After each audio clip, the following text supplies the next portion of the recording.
Is at large. This red T-shirted man that went into the England dressing room, it's clear that he wasn't there for long, but he managed to give some abuse, if you like, to the England team.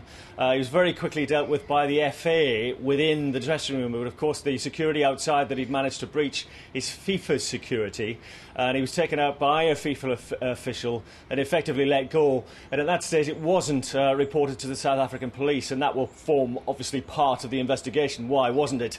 Why weren't the South African police told at the time? But clearly they're reviewing CCTV footage. They'll want to question this man, if they can catch up with him, about what happened in that dressing room. And of course you've got to remember that this was a breach of security in a stadium where of course William and Harry were, and not only were they in the stadium, the two young royals, but they'd actually visited the dressing room shortly before. They'd left at that stage. There was no problem for them, but of course if you consider the wider implications, then it gets something really that the South African police have to look into.